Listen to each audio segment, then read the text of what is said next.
Hey everybody, welcome back to the Triple Double Podcast. This is another episode with 270 Hoops Zach Fleer. But before we get into that, I want to tell everybody that this is going to be the last episode of what we are calling Season 1. This is episode number 30, so we want to thank everybody that's been with us so far. We are going to, after this episode, take a couple weeks to tinker with a few things, and we'll be back roughly September 18th with some new ideas. So in addition to Zach, we've also, as always, got Jason in here, but since Jason is part of the 270 Hoops family, Jason brought his talking voice today. So Zach, what's going on, man? Oh, not much, man. It's great to be on the podcast. Kind of cool. We're the first recorded episode, and then it seems like the last one now, so I appreciate bringing me back on, and I'm really excited to get back on this podcast. I've listened to almost all of them, and you guys have done a great job. So it's been something cool to be a part of. No, I appreciate that, bro. It was great when we did the very first episode that we recorded. You and Jason and I were actually able to do it together live, and that's one of the few things that I don't like about this podcast right now is trying to get more live conversations. It's a little better over the phone, but we'll see what we can do here over the phone today. So, the theme today, what we want to talk about is that it's post-July. It's almost the end of August now. The beginning of August is a little bit quiet. Now when school starts to go in, there's a lot more events and everything. You guys just had an event this weekend. So, talk about what you guys did this weekend and then, what you guys are offering with 270 Hoops for the entire fall for Columbus kids. Yeah, so we just had our first, the intro event, which was exclusively for, rising freshmen in the area. And it's kind of an event that was born off of a tweet that I had last year. I was just looking to kind of learn about the 2021 class at that time, and just sent a tweet out like, who are some guys that, I should know about coming into this next season. And I had, a ton of responses. I probably got, around 50 names off of that one tweet that people were sending me. And kind of got the idea, me and Andreas James, the director of player development at Nova Village. We kind of reached out to each other and we were like, we should turn this into an event, and get those rising freshmen that people are excited about and want to know about, and put them on one stage to compete. So that's what we had planned, just several months ago, and then finally came to fruition on Saturday at Olentangy Orange. We had around, I think, 95 kids that participated. Mainly, probably 95% of those kids from the Central Ohio area. We had a few from, Cleveland, Dayton, from rural parts of the state, a couple kids near the Athens area. But it was a great turnout. The kids competed hard. It was an all-day event. It was the first event that we've ran. It's kind of like a camp format and not so much, not so much an all-star game or showcase. So it was a new experience for us. Andreas did a terrific job as far as planning the morning skills sessions. Putting the kids in, challenging situations and kind of forcing them to compete and, running it in a way where, everyone learned and I think everyone improved, even kids more advanced and then kids, kind of slower on the development line. Everyone really learned and, had fun this past Saturday. So I'm really excited, about the way that went. There was a lot of kids that I'd never seen before. Obviously the studs, the Dior Connors of the world, Sean Jones, Josh Whiteside. I'd seen those guys before, but to see players like Jerry Saunders from Pickerington North, Ryan Parrish from Harry Davidson, guys like that, Ethan Smith from Olentangy, that I'd never seen before, and give them a chance to kind of show on the big stage is really fun. So for us at 270 Hoops, the fall is a very busy season. The intro is again the first time we did that, and then in less than 2 weeks on September 9th, we're launching season 2 of our fall league. It's twice the size of last year. Last year we just had an invite-only division. This year we're having an invite-only division and then an open division as well. And that open division, the registration was open for maybe 2 weeks, and we hit capacity, 120 players in less than 2 weeks, and had a ton of people reaching out trying to get in, and we just kind of hit capacity, so we don't have any spots open. So just really excited about that. We want to bring competitive events to the area, and give the kids a chance to compete, against guys they may never play against, or and even play with guys they might not have had a chance to play against. So that's the real fun part about it. In AAU anymore, it seems like a lot of the top Ohio teams, they really don't play each other as much as they used to. So our advantage on the event side is, kind of forcing those matchups to happen and having control on that aspect. So it's really fun when it comes to that. Right. And the nice thing about kind of the state of Ohio from a broader scope is in the last 5 years, we've seen a whole lot of events pop up that I think are quality with what you guys are doing in Columbus, taking over from, back when I started scouting, the only event in the fall really statewide, other than, I mean, consistent event in the fall was Coach Vic's Open Gym, and you guys have kind of taken that past Open Gym to being a fall league and doing your other events and whatnot. TJ Petrus up in the Cleveland, Akron areas doing things. I know he's doing open gym type of things by county because he's got a big area to cover. He is doing a showcase. I know there's some showcase stuff in Northwest. I'm doing some open gym stuff. I would love to do kind of a fall league showcase thing. Don't really have a ton of time for it. I am doing a small showcase, but it's great to see a lot of the different opportunities that are available. And then you mix that with, Lucius Jones has been doing the Hidden Gems Showcase for years. That's always a great event. Sonny Johnson's probably doing something in the fall. I'm sure he is with NEO Youth Elites. There's a lot of great things right now. And when you guys structured a fall league in going from doing what you were doing with Vic's Open Gym and taking that over, why did you guys change it from a weekly open gym to a structured fall league? I really wanted to, give the kids a chance to compete for something. With the open gyms, Vic did a great job with that for the 8 years, I believe, that he ran it. But it seemed like, it was about 10 weeks long each year. And, after maybe week 3 or week 4, it wasn't as competitive every week because, the teams are switched up every single week. There was different kids. And kind of the angle that I saw, the opportunity I saw was to use our website platform, which is very good as far as, rostering and keeping track of stats and schedules and, kind of showcasing each individual player. I saw an opportunity for us to, use that and then create a league where, there's something on the line each week. The teams are standard every single week. You have stats, you have schedules, you have all that stuff available, standing, where it gives the kids something to play for. If your team's maybe second or third place and you get a chance to go up against the number one team, that means something as opposed to just an open gym where you have no idea who you're going to play with, who you're going to play against. So that was kind of the angle for us. I wanted to, kind of give 270 Hoops its first, big time league, and that's exactly what we did. So last year was a great success. The 2018 class was loaded. We probably had 60 kids from that 18 class play in the fall league. This year we got, upwards of 50 to 60 2019 seniors. So for us, it gives maybe lower rated kids, kids under the radar, an opportunity to play against the best, guys in the class. And the way we structure it too, the whole fall league, all 5 weeks this year during the live period. So I'm expecting Division II, Division III, NAIA judo coaches every single week, and that's what we had last year. And I think with having twice as many kids this year, we're going to have even more coaches in the gym. So for us, it was just a way to use our platform that we had built and then create a league that was competitive. And just from what I had seen last year, every single week it seemed like games were coming down the wire. Guys were competing, playing defense. Because there was actually something on the line that was different from, probably what you see with regular open gyms.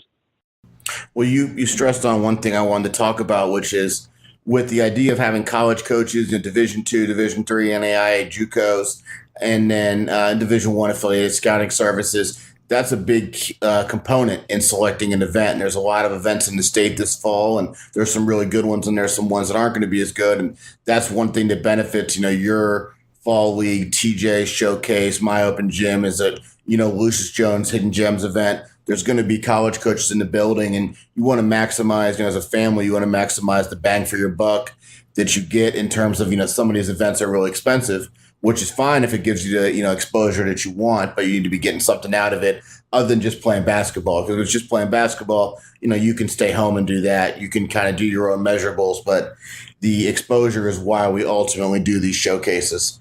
And that's another thing I wanted to really touch on was, how do you choose those events? And that's really what you guys are providing. Yeah. So, it's kind of a formula for me where I don't want to get too many kids that are, committed already. You obviously want those top rated players in your events, but it's good to have, some of those, unsigned guys, like I mentioned, guys with no offers, and put them on positions and on teams where they're going to get an opportunity to go up against those top players and even play with, some really good players. There's a guy like Sonny Keaton, for example. He goes to Marion Franklin in Columbus. They won maybe 2 games this past season. I think he's a really good player. He just has never played with, elite level players. So this year in the fall league, I got him with some, top level scores.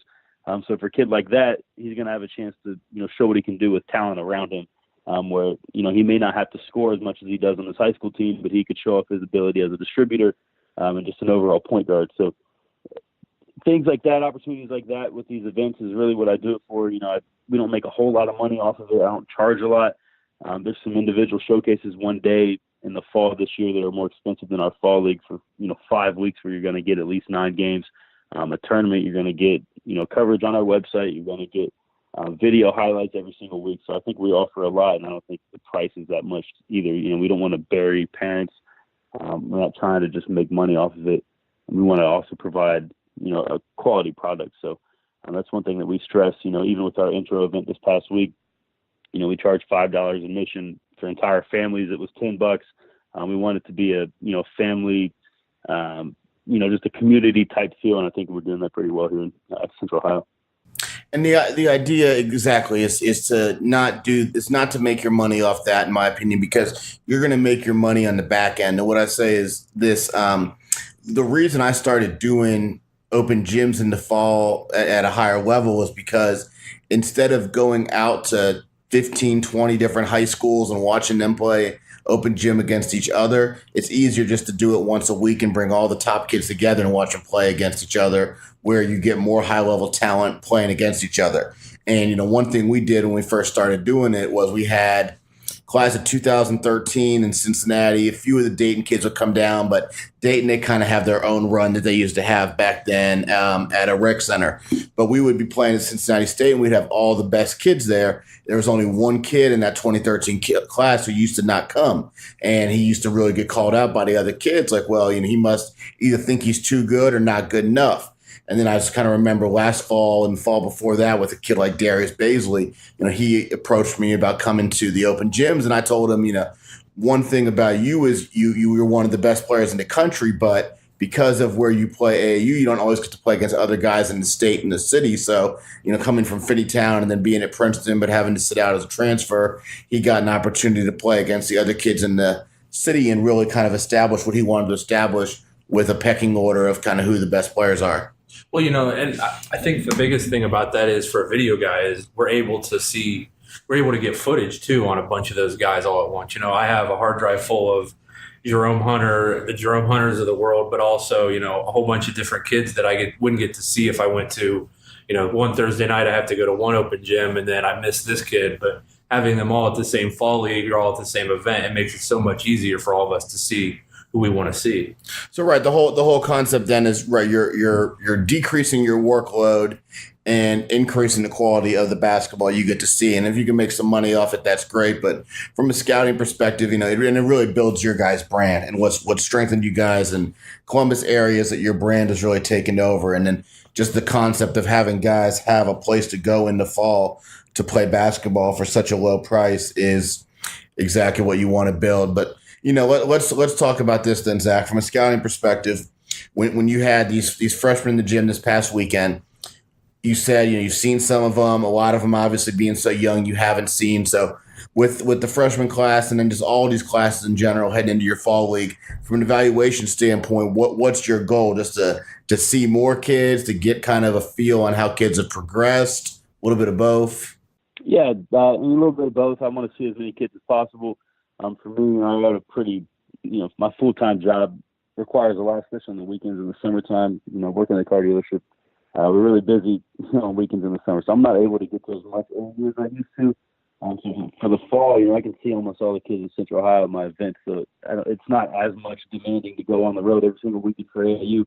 I can still hit the events that I need to. So with these leagues, having a chance to get all those kids together, that's very beneficial.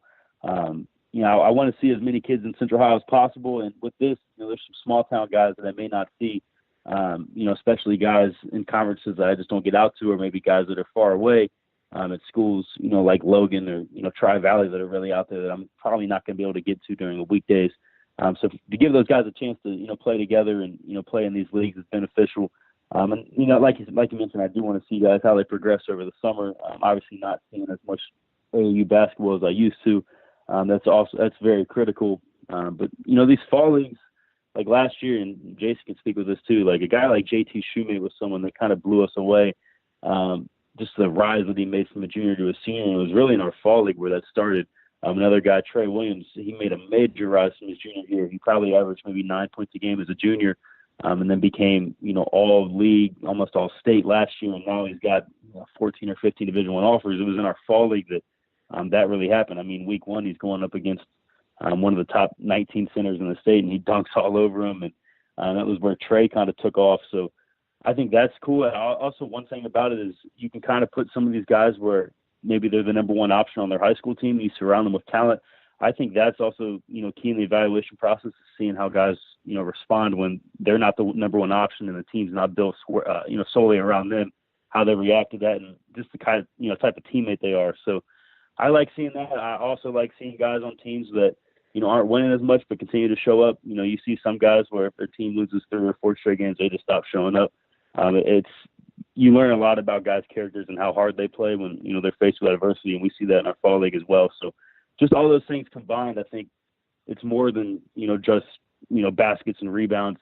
You see kind of the off the court things, the personality things that really, play a big role in the recruiting process. So I'm watching all those things. I mean, I'm putting the box scores every single week. I'm building the teams. I'm inviting the players. So I have a huge role in all of this. I mean, one of my favorite parts, just in designing the fall together and seeing how guys, may play together, and then watching that, kind of play out and, on the court in person. So all those things combined, just doing these leagues, it's really fun for me. It's not just a money grab. This is really, in the fall, it's, one of my favorite things to do, and I just can't wait till Sunday every single week. And, we got like 13 days or 12 days until the next, season starts. So I'm just really excited to get going.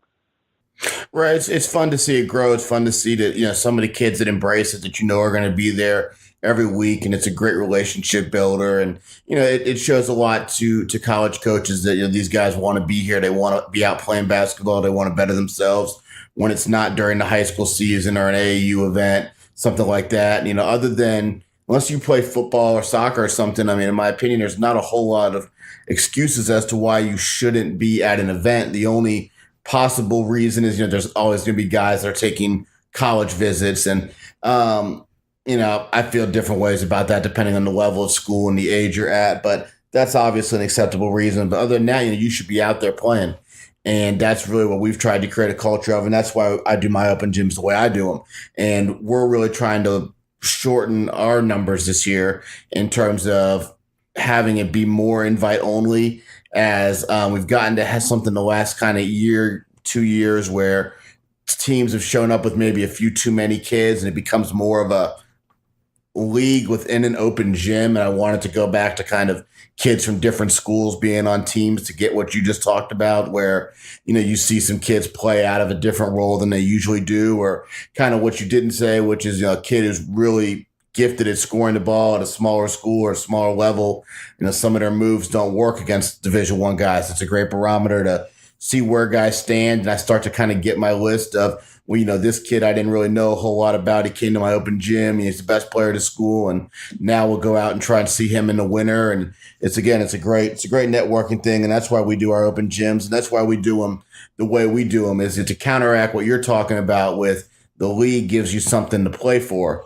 And I think that's a great concept. And again, I don't have enough time to really do a fall league. So what we do is just do the winner stays on. And we do, as you know, because you guys have both been down to my open gyms many times, is we only use 2 courts, and the winning team stays on court 1, and the winning team from court 2 goes and takes the loser's place on court 1. So you've got to win to continue to play. And that's why it's really fun when we go back at the end of the day each week and do the highlight tapes, because the highlight tape for that week, more often than not, we only film the winner's court. And that's something we talked about for years. And it's the only thing we ever do is film the winner's court. So the guys who are going to be on the highlight tape that week, and obviously the kids love that stuff, especially down here in the Cincinnati area. We don't have the video guys like you guys do with Jason, and then with what's the guy's name? The Pickerton guy. Oh, Darren, of course, and HWD and, Third Coast and all that. We don't have some of that down here. So, our guys really, really love the video stuff when we do it, but it just, it speaks to the whole point of making it a winner stays on event now you've got something similar to a showcase, and then it adds that incentive to play hard. So when the college coaches come into our event and they stay on the winner's court, the games become very good. Another thing I do is we keep the games to 10 minutes long. You guys know we play the clock. We don't play, to 12 points because then the game might take forever if it's bad. So we play the clock, and that keeps it competitive. I demand that the kids keep their own score. I demand they call their own fouls. And then the biggest thing that I do, I try and talk to the kids about, and we'll talk about it this Saturday before we start our first week, is they're in charge of keeping track of who's got next. And I do that for a very specific reason. People, I think that I do it because I don't want to mess with it. And to an extent, that's true. But the main reason I do it is because I want to kind of see, kind of looking out of my peripheral while I'm watching the main game, who's jockeying for that position to have next. And, the tougher kids, the kids that, maybe have a little bit more reputation, but are just a little more assertive. Those are the kids that just kind of push down on the other kids basically and say, no, I've got next. We sat 2 games, we're up. And to me, that kind of shows, again, more of what we're talking about. If these kids are out here on Saturday, they want to compete, they want to get better. And, they're not just content with sitting on the sidelines, and they want to be a part of the action. So, that's why we structure everything the way we do. And, again, with what TJ's doing up Northeast, with what some of the guys Northwest are doing, like Coach Singleton, I think there's a lot of really good stuff going on right now. Yeah, no, there's so much variety. I think almost each part of the state is covered.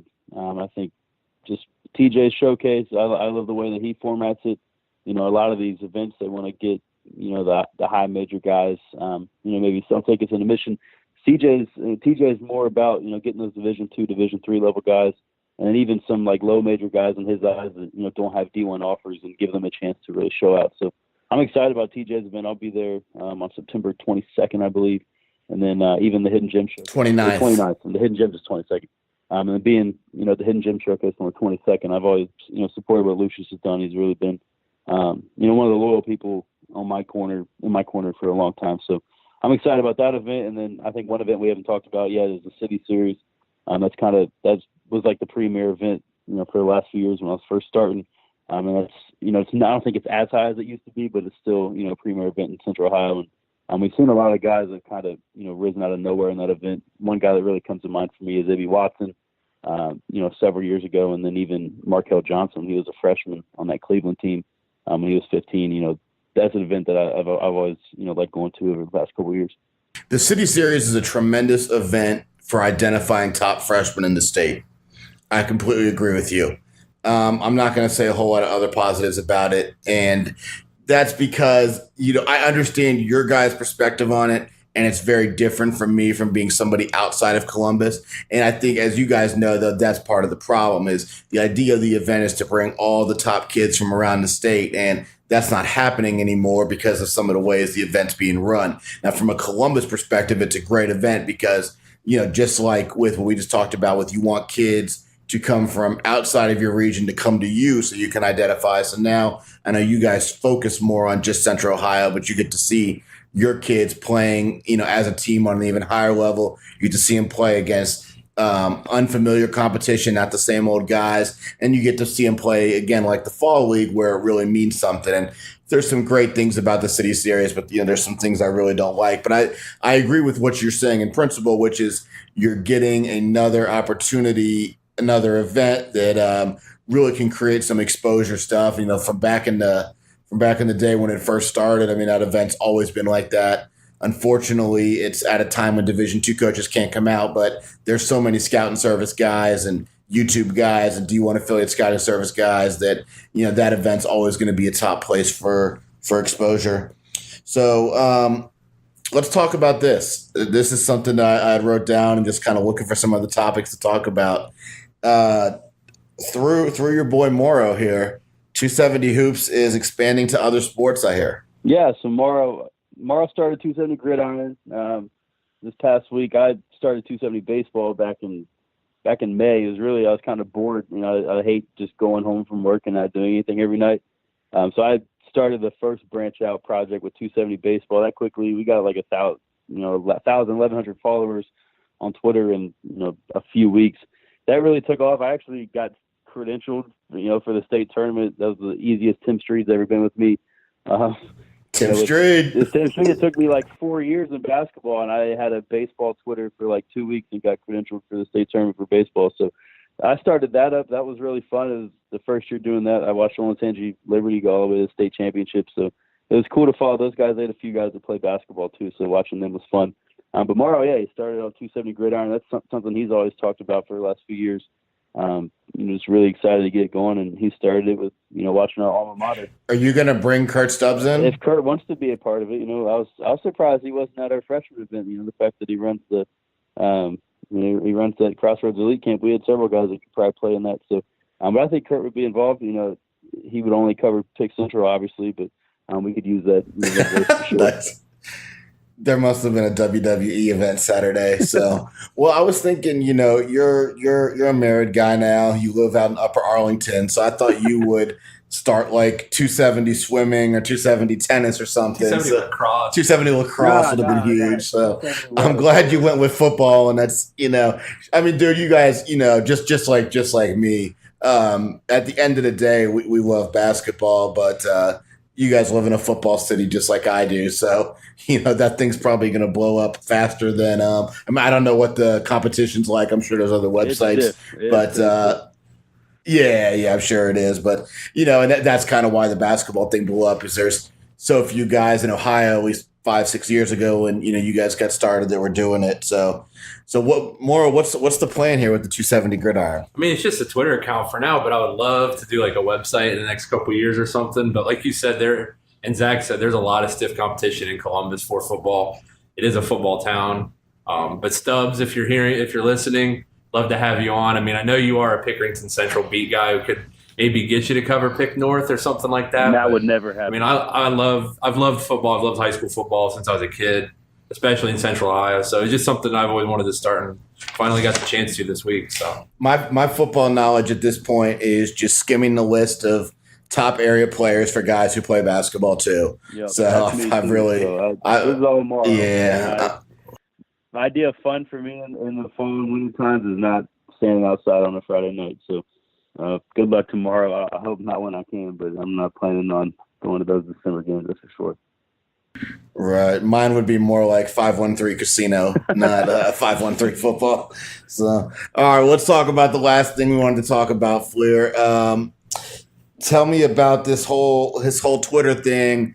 I saw you and somebody, I think it's a Barstool guy, talking, and he was just basically saying that Ohio doesn't have any players. Yeah, no, I thought that was total bullshit. I mean, he said that the city of Seattle has more players than the state of Ohio, and I just thought that was kind of dumb. What was his original comment, and where did it come from? He was talking about recruiting states. He said that Ohio high school basketball was wildly overrated, and that it wasn't even like a top 10 or 15 state for recruiting. It was the city of Seattle. It was actually somebody comparing, I think, Ohio State to like Washington or Washington State as like a better basketball school, like recruiting school, and I think that's where it started. So who has a better base, Ohio State or Washington? Yeah. Yes. I mean, I don't know. I know there's good players in Seattle. I don't know a ton about it. I mean, there's maybe 25 people in the country who I think could accurately say that they can compare the two. So the Barstool guy's probably just talking out his ass. Well, he lives in Cincinnati too. Yeah. So what do you say from there? He what? He lives in Cincinnati too. That was his point. So he's probably never seen a Seattle guy unless they're like a pro on YouTube. I know there's players up there, right. But to say that Ohio's not a top 15 state in recruiting for basketball, and I mean it's probably right in that range of 7 to 15. But then again, it's like, what are we talking about, dude? Are we talking about pros? Are we talking about Division I kids? We're talking about kids that go on to play college basketball. What are we talking about here? I think he was talking about high major guys. He basically said Cincinnati only produces mid-major talents, and I'm like, have you been around? Like, Darius Baisley was a top 10 talent in the country. So I don't know. He just said that Columbus was okay and that Cleveland had some players, but I think if it comes to overall talent, the state of Ohio is incredibly deep.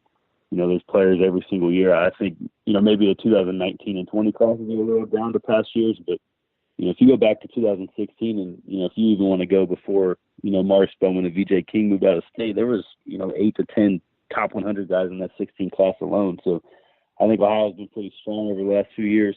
Obviously, I only cover Central Ohio, primarily now, so I don't see as many out-of-state guys, but, there's bona fide talent here year after year. We got high major, mid major, low major, and all types of quality D2 guys. So I don't think it's overrated. I don't know who's overrating Ohio high school basketball. I mean, who's rating it in general? Exactly. I mean, that's just such a great comment. Like, it's overrated. Well, where'd the list come out? I mean, I don't know if Prep Hoops put a list out, but I can't imagine like anywhere else that I would just see a list of, all right, obviously Texas is. There's 50,000 college prospects every year, right? Wasn't that what they said? Right, exactly. But like Texas has got to be one. And then it's like, I don't know, like, then it's so subjective because, like, is Texas a better state than California? No, not even. That's not what I'm going for. Is Texas a better state than, like, what's a small state like Rhode Island? Because, like, there's so many kids that go Division I out of Texas, but what percentage is it based on the overwhelming population there, like California versus a smaller state? And then it looks at with the transfer stuff today, the fact that X amount of kids sign high major every year is beyond irrelevant. Right. So and there's prep schools and there's so much crap. So I just saw you arguing with that guy. I think Ohio. When I talk to college coaches, Ohio, Michigan, Indiana, Illinois, they look at it as great mid-level talent, but you got guys and tend to have some good coaching. You tend to, so again, Midwestern guys. It's very different than your East Coast guys or Southern guys and whatnot. And, I think you really don't look at it like that. He said that Ohio high school basketball is overrated, and I disagree with that because unlike a lot of these major states, our state's not run by giant prep schools for the most part. We have some great public school basketball here. Especially in the city of Columbus. So I think that comment itself was stupid. That's why I said this is an incredibly stupid take. And then he responded with something like, I said I wouldn't expect, much more from someone who worked at Barstool Sports. And then he was like, well, I'll just keep being better on my job than you. I'm like, well, I don't know what your job is other than spreading bullshit. So you may be better at that than me. But I just thought that was a stupid take. For someone that lives in Cincinnati. Well, then, like, what is high school basketball? So, like, and this is not a disrespect to somebody like a Huntington Prep, because I like those schools. But if you think high school basketball is Huntington Prep playing against Findlay Prep, you're wrong. I mean, that's great basketball, and that's really the prep school level. Now, those kids are not fifth-year kids. Those are regular high school kids. But, that's not high school basketball. High school basketball is just state-sanctioned teams playing against each other. And, that I think Ohio is really good for, as is Indiana a higher quality? Maybe to get a little better fanfare with it. But, I would think Ohio in terms of the Midwest, I mean, I don't think there's a huge difference between Ohio versus Michigan versus Indiana versus Illinois. It's Wisconsin. It's all about the same. Every year in and year out, there'd be a couple good classes out of Chicago where nobody could beat them, or Detroit. But all in all, I think our teams are probably more consistent. If you look year in and year out at the top programs in the states, your Pickerington Centrals, Columbus Northlands, Gahanna Lincolns, Moeller, St. Edwards, Toledo St. John's, those teams pretty consistently year in and year out are going to have a few Division I players, going to have a few Division II players, going to be really, really good. And then, you see it with stuff like flying to the hoop, like Huber Heights Wayne beat Findlay Prep a few years ago. Our teams really have had pretty good results going. 2 years ago, Western South, the team that lost in the district semifinals, beat Huntington Prep, and that was a team with Keldon Johnson and some other studs on that team that were top 100 guys. And that was a game, Caleb Hudson obviously was Mr. Basketball, but there was, Division III players like Jake Garrison that had big games. So, there's talent. That Western South team lost to Hilliard Davidson in the district semifinals, and Davidson, I don't even think they had one college player on that roster. So I just think that goes to show the type of quality basketball we have here. Anyone can lose on any given night. For example, Pickerington North just this past district semifinals again, they lost to Mount Vernon. Mount Vernon had one kid that went NAIA from that team, and Pick North had Jerome Hunter and Eli McNamara and Dondre Palmer and Jack Sawyer and Ty Wiley and just a bunch of guys that were highly regarded and, were college level players, and I just think that shows just the quality of basketball here.